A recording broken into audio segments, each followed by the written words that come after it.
Huitième étape vers la richesse, la persévérance. Vous reconnaîtrez les faiblesses qui vous empêchent d'atteindre le but que vous vous êtes fixé et vous les balayerez. Votre persévérance développe progressivement un pouvoir reconnu et respecté. La persévérance est l'un des facteurs essentiels à la transformation du désir d'argent en son équivalent matériel. À l'origine de la persévérance, il y a le pouvoir de la volonté. Conjugués, le pouvoir de la volonté et le désir sont irrésistibles. Les hommes qui gagnent de grosses fortunes donnent souvent l'impression d'être durs et froids. La plupart du temps, on ne les comprend pas. Au pouvoir de la volonté, ils allient la persévérance et c'est avec ces deux qualités qu'ils assurent la réalisation de leurs désirs. La plupart des gens sont prêts à abandonner leur but et leur projet au premier signe d'opposition ou d'échec. Il y en a très peu qui, malgré les obstacles, persévèrent jusqu'à ce qu'ils atteignent leur but. Le mot persévérance n'a pas valeur d'héroïsme.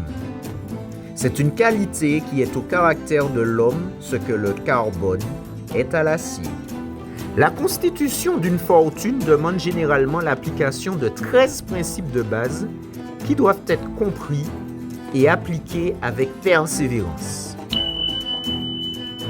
Un désir tiède apporte de maigres résultats.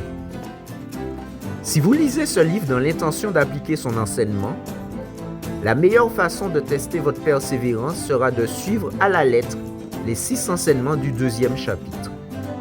À moins, bien sûr, que vous ne soyez l'un de ces rares individus à avoir déjà un but et un plan précis. Sinon, lisez ces instructions, faites-en une routine quotidienne et n'oubliez jamais de les appliquer. Le manque de persévérance est l'une des causes les plus importantes d'échec. La plupart des gens souffrent de cette faiblesse. On peut cependant lutter contre elle, d'autant plus facilement que le désir de la vaincre est grand. Le désir est à l'origine de toute entreprise. Ne l'oubliez jamais. Un petit désir n'apporte que de maigres résultats, de même qu'un petit feu donne peu de chaleur. Si vous manquez de persévérance, combattez cette faiblesse en stimulant votre désir jusqu'à ce qu'il devienne obsessionnel. Lisez ce livre jusqu'au bout, puis revenez au chapitre qui traite du désir et appliquez immédiatement les 6 instructions qui y sont données. L'ardeur avec laquelle vous les suivrez indiquera clairement la qualité de votre désir. Si vous vous sentez plus ou moins indifférent, vous n'avez pas encore cette volonté d'argent indispensable à qui veut faire fortune. De même que l'eau est attirée par l'océan, la fortune est attirée par ceux qui ont préparé leur esprit à la recevoir. Si vous ne pouvez persévérer, suivez les instructions du chapitre qui traite du cerveau collectif et organisez le vôtre. Grâce aux efforts coopératifs des membres, vous développerez votre persévérance. Dans les chapitres sur l'autosuggestion et le subconscient, vous trouverez d'autres instructions dans ce sens. Suivez-les jusqu'à ce que votre subconscient ait une image claire de l'objet de votre désir. Alors, vous ne serez plus gêné par le manque de persévérance. Que vous soyez éveillé ou endormi, votre subconscient travaille en permanence. La magie de la volonté d'argent. Une application occasionnelle de ces règles ne donnerait aucun résultat. Vous devez les observer continuellement jusqu'à ce que cette discipline devienne pour vous une seconde nature.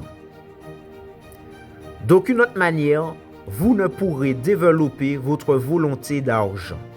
La pauvreté s'empare facilement d'un esprit qui n'occupe pas la volonté d'argent, car elle n'a pas besoin, pour s'installer, d'un esprit préparé à la recevoir.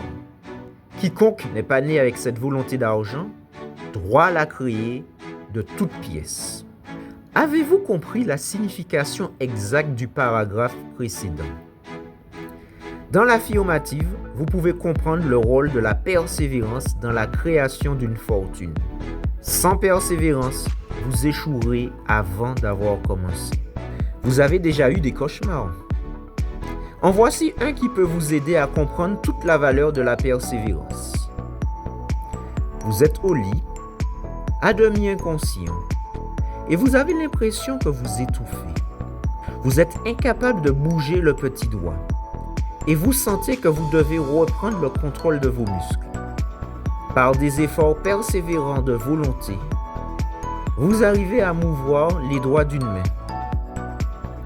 En persistant, vous étendez votre contrôle aux muscles de votre bras que vous parvenez à lever. Puis, de la même façon, vous parvenez à maîtriser l'autre main et l'autre bras, une jambe, puis l'autre. Enfin, vous contrôlez tout votre système musculaire et émergez du cauchemar. Vous y êtes parvenu peu à peu. Vous avez un guide caché. C'est également peu à peu que votre esprit vaincra son inertie. Vous retrouverez progressivement le plein contrôle de votre volonté. Soyez persévérant. Choisissez soigneusement les membres de votre cerveau collectif et assurez-vous qu'au moins une personne puisse vous aider à développer votre persévérance. Certaines personnes y furent contraintes par les circonstances.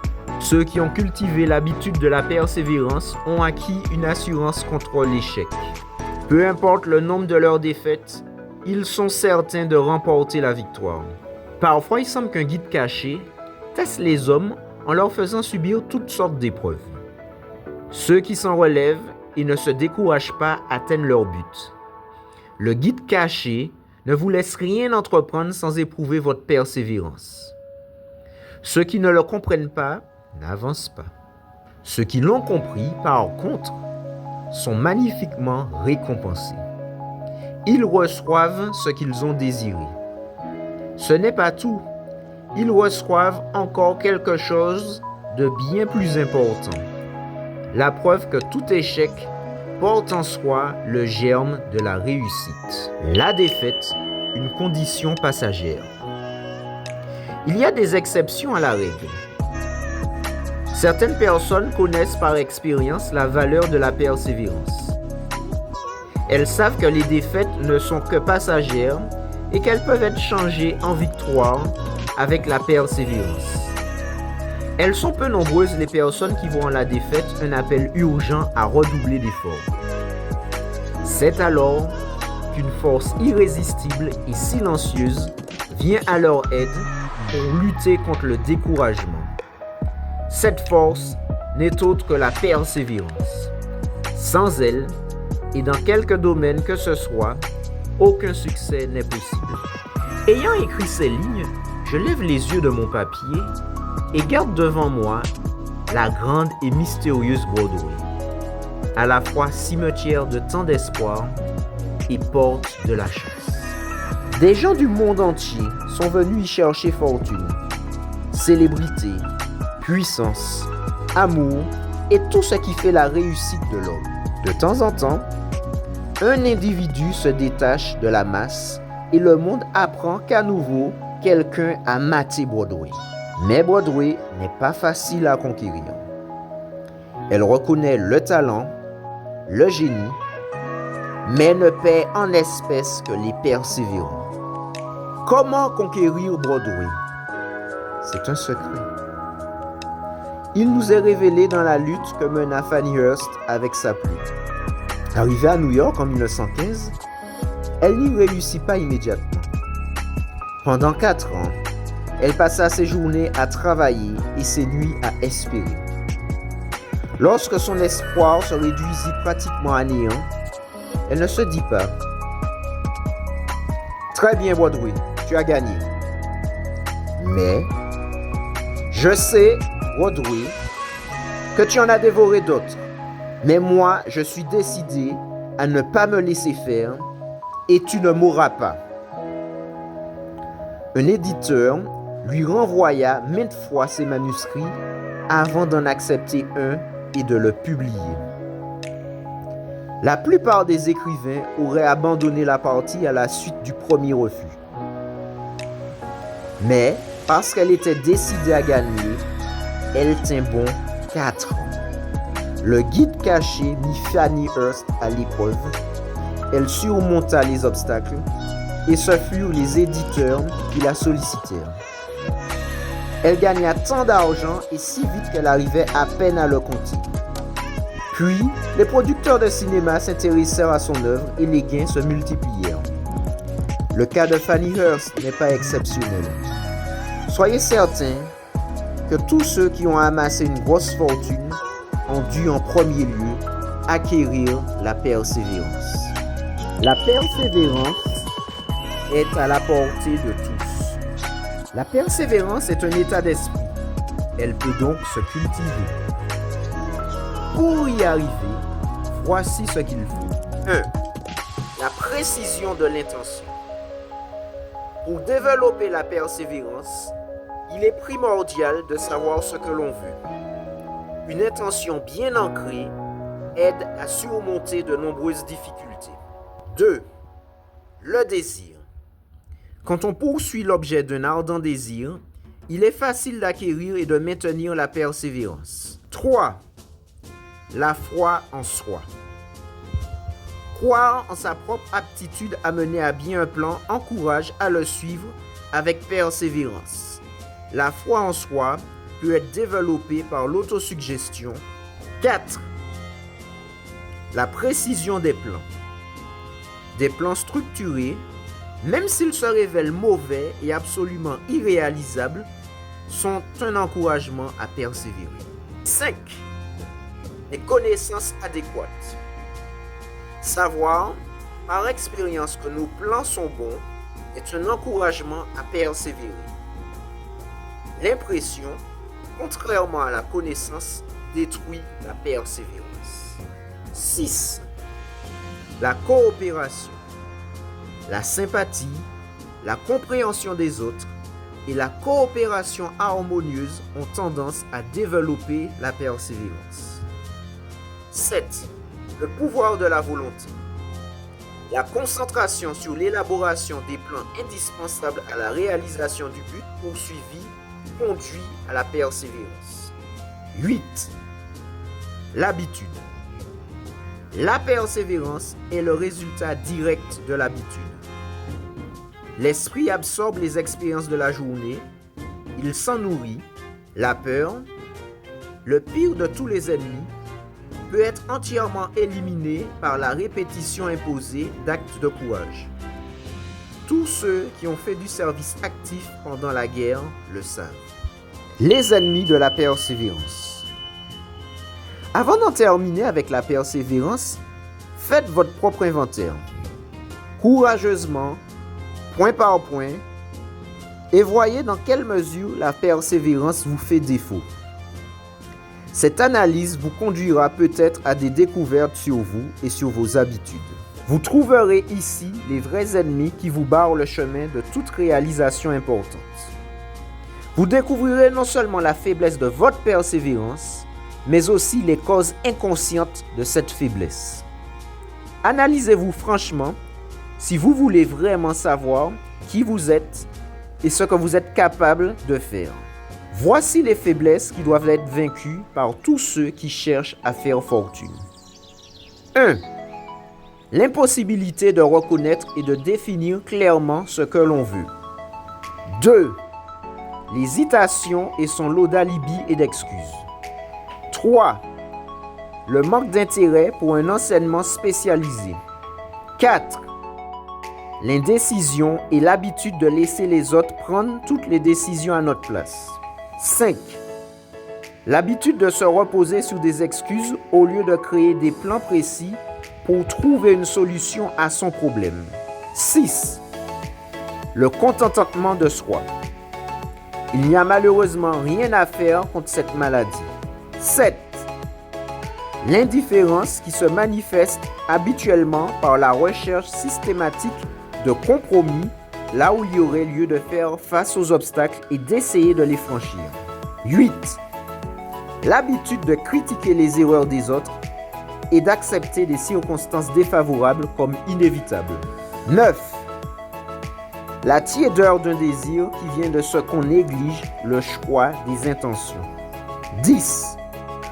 La volonté et même parfois la hâte d'abandonner au premier signe de défaite. 11.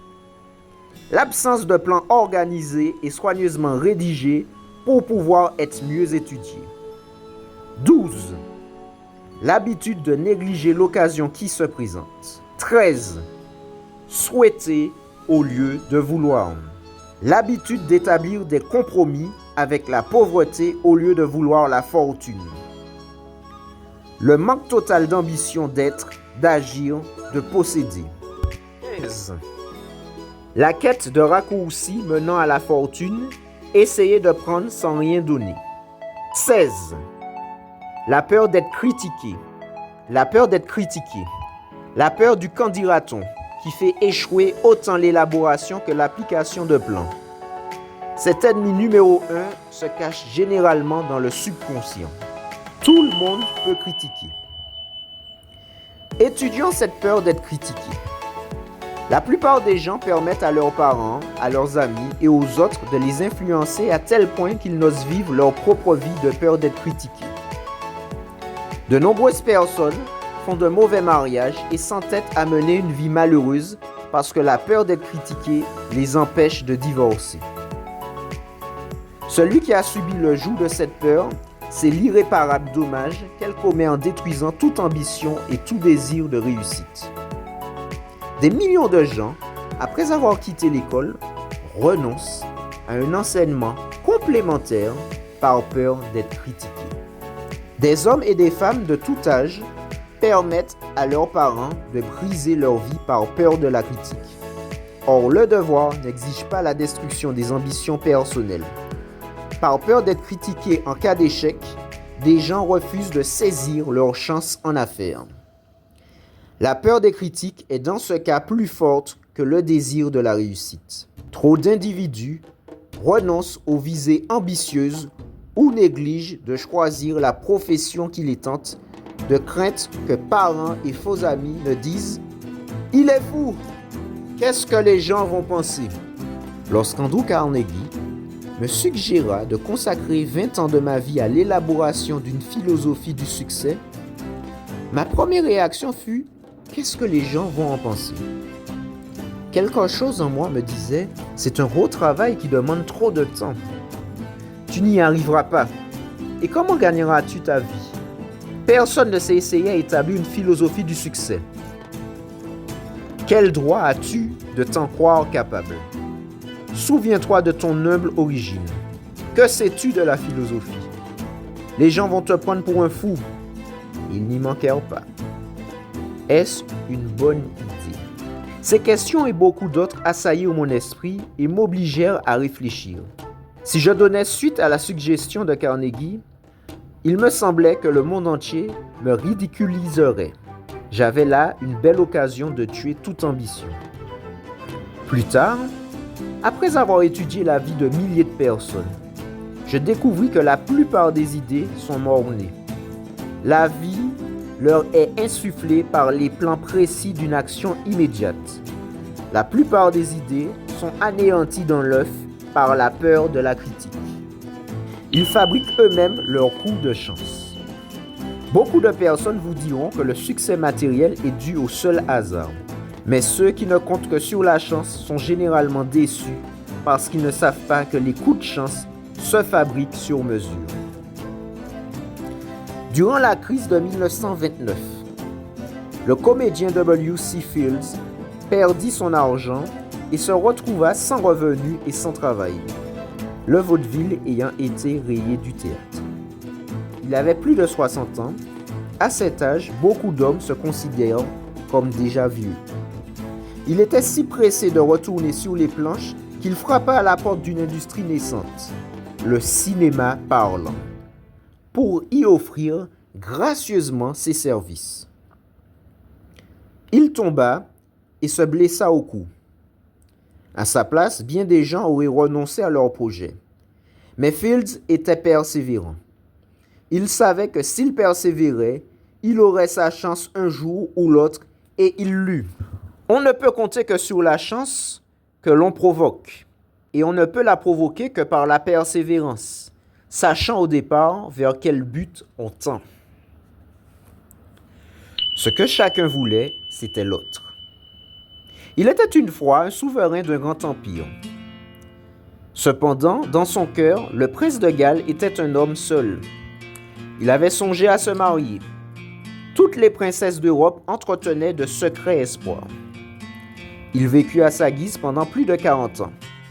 Et quand il devint Édouard VII, il se trouva face au vide qu'il ressentait et que ses sujets ne pouvaient comprendre. Un vide que seul l'amour pouvait combler. Que dire de Wallis Simpson?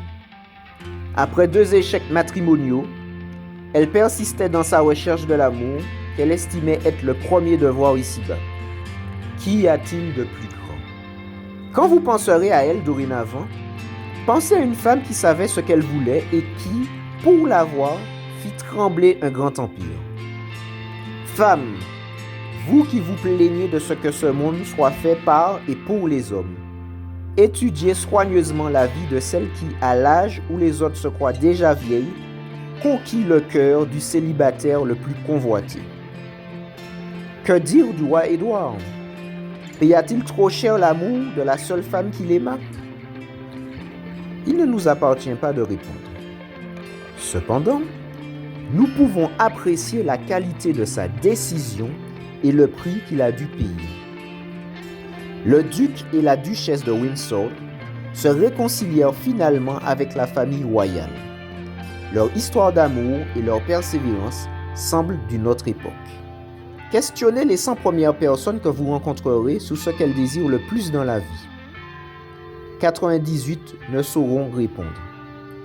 Si vous les pressez de s'exprimer, quelques-unes répondront la sécurité, beaucoup l'argent, peu le bonheur, d'autres la célébrité et le pouvoir, ou un rang dans la société.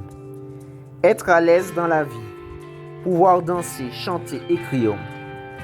Mais personne ne sera capable d'une précision ou de la plus petite indication quant à un plan préétabli. La richesse ne vient pas en réponse à des souhaits. Elle vient seulement à ceux qui ont des plans précis, des désirs définis et une persévérance constante. Les 4 étapes vers la persévérance. Franchir ces 4 étapes n'exige ni une intelligence au-dessus de la moyenne, ni une instruction particulière, ni encore trop de temps ou d'effort. Il suffit d'avoir 1. Un but bien précis et le désir ardent de le réaliser. 2. Un plan précis qui s'exprime par une action soutenue. 3. Un esprit absolument étanche aux influences pernicieuses ainsi qu'aux suggestions négatives des parents, des amis et de l'entourage. 4. Un lien amical avec celui ou ceux qui vous encourageront à persister dans votre plan et votre but. Il est indispensable de franchir ces étapes pour réussir quoi que ce soit. Du reste, l'énoncé des 13 lois de cette philosophie du succès et la manière de les appliquer insistent sur la nécessité d'en faire des habitudes.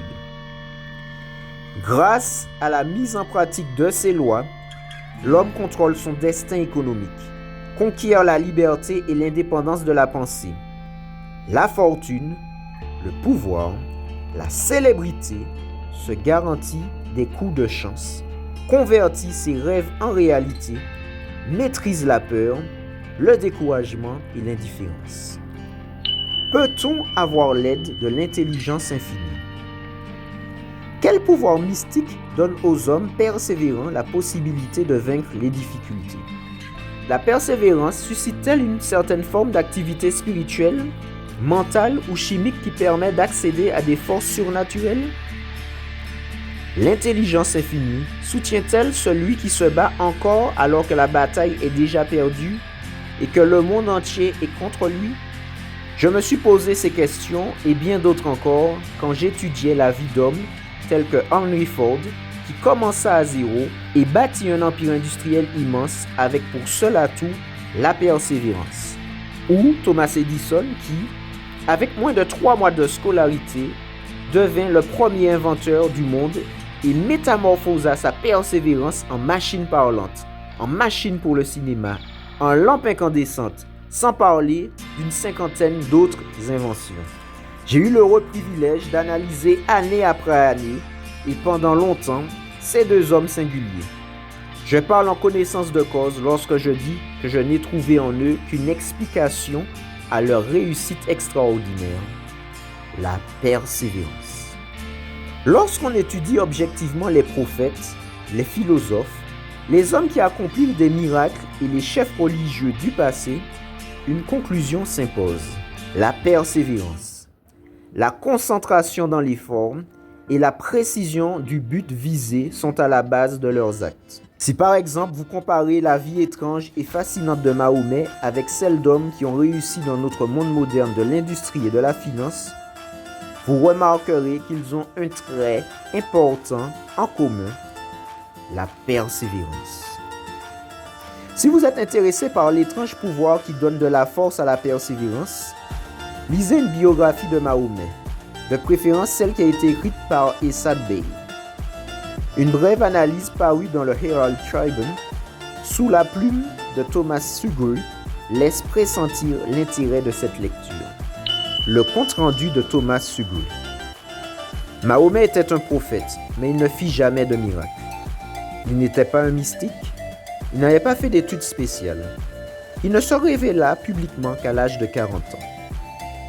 Lorsqu'il se présenta comme le messager de Dieu, porteur de la parole et de la vraie religion, il fut ridiculisé et traité de fou.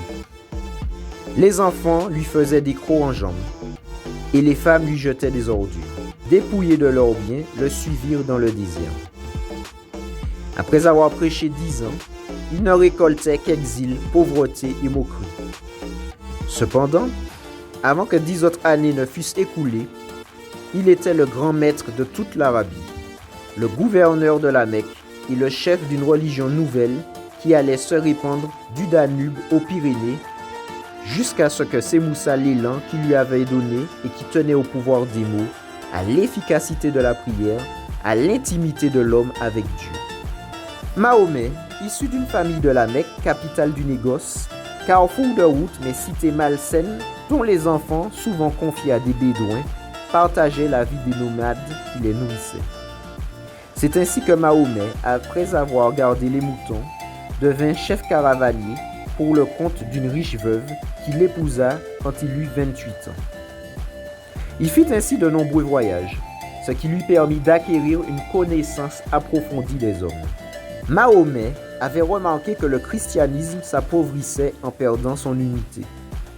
Pendant les 12 années qui suivirent son mariage avec Khadija, Mahomet vécut en riche, sage et respectable marchand.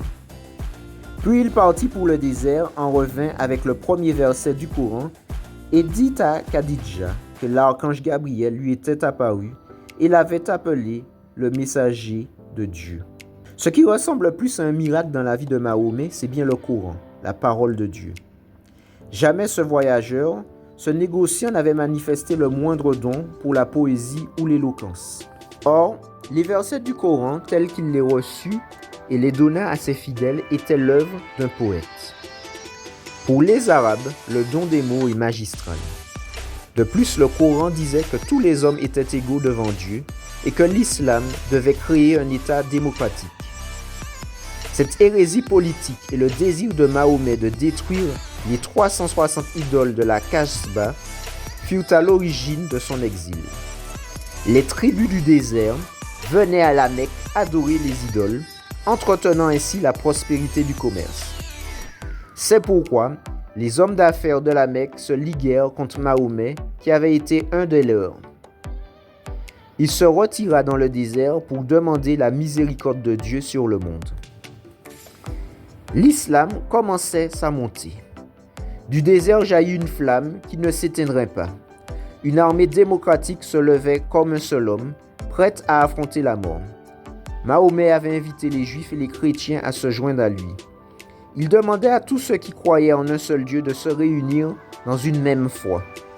Si les Juifs et chrétiens avaient accepté sa proposition, l'islam aurait conquis le monde entier. Lorsque les armées du prophète entrèrent dans Jérusalem, les membres des autres confessions eurent la vie sauve. Lorsque les croisés prirent la ville, des siècles plus tard, ils n'épargnèrent pas un homme, pas une femme, pas un enfant de religion musulmane. Toutefois, les chrétiens acceptèrent des musulmans une idée, celle de l'université, le lieu d'où rayonne le savoir. Résumé. La persévérance modifie le caractère d'un homme comme le carbone transforme le fer en acier. Avec de la persévérance, développez en vous, comme par magie, les conditions de votre réussite financière. Un inventaire des 8 conditions indispensables à la persévérance vous montrera comment on l'acquiert par l'exercice. W.C. Fields nous donne une leçon sur la valeur de la persévérance. L'exemple de Mahomet prouve que la persévérance change le cours de l'histoire. 4 étapes faciles à suivre conduisent à l'habitude de la persévérance, à condition de rejeter toute influence négative susceptible de vous affecter. C'est quand les pavés sont durs que l'on se rend compte des difficultés de la route.